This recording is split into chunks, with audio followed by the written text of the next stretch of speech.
Mêler une exposition intitulée Archipel à la musique classique d'un pianiste talentueux, c'est le cœur de cette performance exceptionnelle. On a pris le point de vue de l'archipel comme des petits axes, et l'interconnexion qu'il y a finalement entre les choses. Il a notamment fait une performance à l'aéroport de Bruxelles par exemple, et quand il m'a dit ça, en fait, moi ça a fait vraiment écho avec l'opportunité que j'ai ici de faire des performances dans une station de métro. Et donc voilà, je trouvais que sa philosophie matchait parfaitement avec l'espace. À l'aide de ces instruments, le musicien crée une atmosphère particulière, tout en restant dans une écriture classique.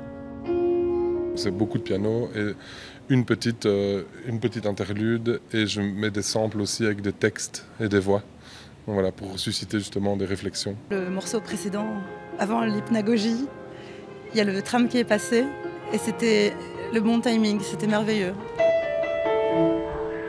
Hypnagogie, c'est le terme qui correspond à la phase d'endormissement, au moment où le conscient et l'inconscient se rejoignent. C'est aussi le nom de son album, et cela en dit long sur le cheminement de sa création. On n'est jamais seul avec soi-même, j'ai l'impression qu'on est de moins en moins tranquille avec nos pensées. Et donc je trouve que de proposer un espèce d'arrêt comme ça, si je peux, ne serait-ce que susciter une personne qui va s'arrêter et prendre un peu de temps pour elle, autrement que sur son téléphone ou dans le stress quotidien, c'est gagné en fait.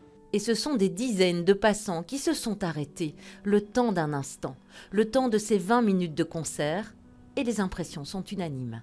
On est comme dans une petite bulle, et on fait abstraction du reste, et en fait, finalement, les gens sont assez curieux, assez respectueux quand ils passent à côté. Étant moi-même artiste, ça me touche beaucoup. Je trouve ça vraiment très chouette que telles initiatives soient prises pour donner de la visibilité dans des lieux comme ça qui sont un peu des fois délaissés. C'est pas juste un piano qui joue là, c'est une symphonie en fait avec tous les éléments, le métal, les passages. Quant à Grégoire, cette nouvelle expérience lui a donné l'envie d'encore plus de défis. Comme je disais, accueillir et tout fait partie d'un tout, et c'est génial, franchement, je me réjouis de rejouer. J'ai envie qu'on fasse des travaux et tout à côté de moi.